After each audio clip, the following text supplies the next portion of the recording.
Hello students, তোমাদের সবাইকে আমাদের চ্যানেলে ওয়েলকাম জানাই। দেখো, আজ আমরা সেকেন্ড সামেটিভ এক্সামের জন্য ক্লাস 6-এর জিওগ্রাফি তোমাদের প্রশ্নবিচিত্রাতে যে লাস্ট স্কুলটি রয়েছে, অর্থাৎ 12th number school Sonamukhi BJ high school, এই স্কুলের সমস্ত কোশ্চেন আনসারগুলি আজ আমরা দেখে নেব। তাহলে চলো দেরি না করে আজকে ক্লাসটি শুরু করি। আজকে ক্লাসের ফার্স্ট কোশ্চেন দেখো, এশিয়া মহাদেশের দেশের সংখ্যা 44টি। সেকেন্ড, সূর্যরশ্মির যে অংশ পৃথিবীর বায়ুমণ্ডলকে উত্তপ্ত না করে সরাসরি মহাশূন্যে ফিরে যায় তাকে বলে অ্যালবেডো। থার্ড, লু বায়ু শুষ্ক ও উষ্ণ বায়ু।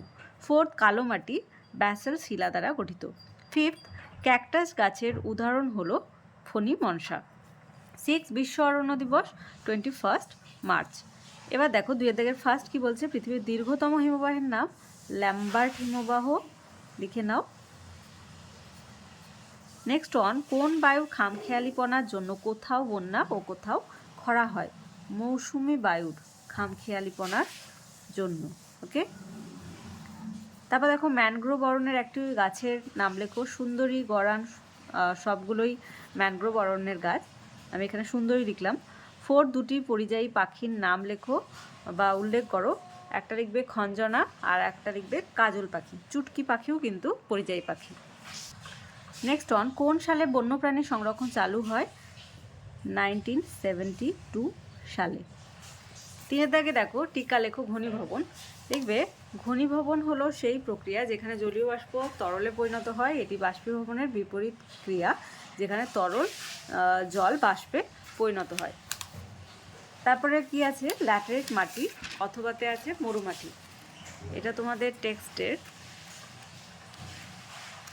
84 পেজে পাবে। দেখো, ল্যাটেরাইট মাটি খুব বেশি উষ্ণতা ও বৃষ্টিপাতযুক্ত অঞ্চলে, যেখানে পর্যায়ক্রমে শুষ্ক ও আর্দ্র ঋতু দেখা যায়, যে সেখানে এই মাটি সৃষ্টি হয়। লৌহ অক্সাইডের উপস্থিতির জন্য এই মাটির রং ইটের মতো গাঢ় লাল। এই মাটি অনুর্বর। চিনেবাদাম, জোয়ার, বাজরা, রাগি এই মাটিতে চাষ হয়। ছোটনাগপুর মালভূমি, পূর্বঘাট ও পশ্চিমঘাট পর্বতের কিছু অংশে এবং মেঘালয় মালভূমির বেশিরভাগ অংশে ল্যাটেরাইট মাটি দেখা যায়।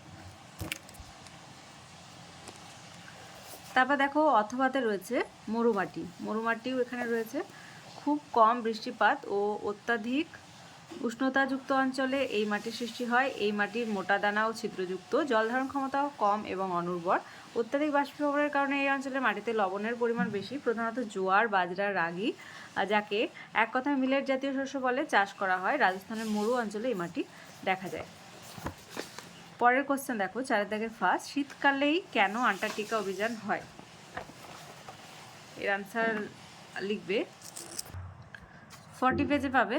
এই যে এখান থেকে এতটা লিখবে। এই সব কারণেই আন্টার্কটিকায় অভিযান হয় শীতকালে। অথবাতে আন্টার্কটিকা জীবজন্তু ও অন্যান্য বসবাসকারী প্রাণীদের আলোচনা করো। দেখো, চিরতুষারে ঢাকা আন্টার্কটিকায় কোনো গাছপালা নেই। একমাত্র গ্রীষ্মকালে সমুদ্রের ধারে কোথাও সামান্য বরফ গলে গেলে মস, লাইগেন, শ্যাওলা জন্মায়। আন্টার্কটিকার একমাত্র স্থায়ী বাসিন্দা পেঙ্গুইন পাখি। ভয়ঙ্কর ঠান্ডাতেও এরা অভ্যস্ত। চারপাশে সমুদ্রে প্রচুর মাছ, সামুদ্রিক পাখি, তিমি, শিল দেখা যায়। আন্টার্কটিকার সমুদ্র চিংড়ি জাতীয় ক্রিলে ভর্তি। মাছ, ক্রিল হলো পেঙ্গুইনের প্রধান খাদ্য। নেক্সট অন, ভারতের জলবায়ুতে মৌসুমী বায়ুর প্রভাব আলোচনা করো। দেখো, ভারতের জলবায়ুতে মৌসুমী বায়ুর প্রভাব, এখান থেকে এটা স্টার্ট হচ্ছে 80 পেজে, এখান থেকে 81 পেজ, 82 পেজের এতটা। ওকে, পরের কোশ্চেন 5 দাগে, বিশ্ব উষ্ণায়নের প্রভাব আলোচনা করো।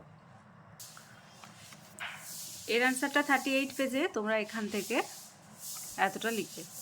38 পেজ, এখান থেকে মানে জনসংখ্যা থেকে এতটা পয়েন্ট দিয়ে দিয়ে লিখবে। আর অথবাতে রয়েছে পৃথিবীর তাপমণ্ডল চিত্রসহ বর্ণনা করো বা বর্ণনা দাও।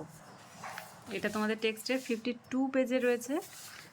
পৃথিবীর তাপমণ্ডল, এখান থেকে এতটা লিখবে আর সাথে এই ডায়াগ্রামটা দেবে। ডায়াগ্রামটা খুব সুন্দরভাবে দেওয়া আছে আর এইভাবেই ড্র করার চেষ্টা করবে। তাহলে আজকে দেখো, last school Sonamukhi BJ high school, এই স্কুলের সমস্ত কোশ্চেনের আনসারগুলি আজ আমরা দেখে নিলাম। ক্লাসটি ভালো লেগে থাকলে অবশ্যই একটি লাইক দেবে আর ভিডিওটি বন্ধুদের সঙ্গে অনেক অনেক অনেক বেশি করে শেয়ার করবে। আর আজকে ক্লাসে যারা প্রথমবার এসেছো তারা অবশ্যই চ্যানেলটি সাবস্ক্রাইব করে নিও এবং পাশে থাকা বেল আইকন প্রেস করে রাখবে, যাতে করে আগামী দিনের সমস্ত ভিডিও সবার আগে তোমাদের কাছে পৌঁছে যায়। আর আমাদের ক্লাসগুলি তোমাদের কেমন লাগছে অবশ্যই কমেন্টের মাধ্যমে জানাতে কিন্তু ভুলবে না। তোমাদের সুবিধার্থে একটি টেলিগ্রাম গ্রুপ ওপেন করা হয়েছে, যদি সেই গ্রুপে কেউ জয়েন হতে চাও এই ভিডিওর ডেসক্রিপশন বক্সে লিঙ্ক দেওয়া থাকবে, সেখান থেকে জয়েন হতে পারো। তাহলে আজ এই পর্যন্তই, তোমরা সবাই ভালো থেকো। Thank you.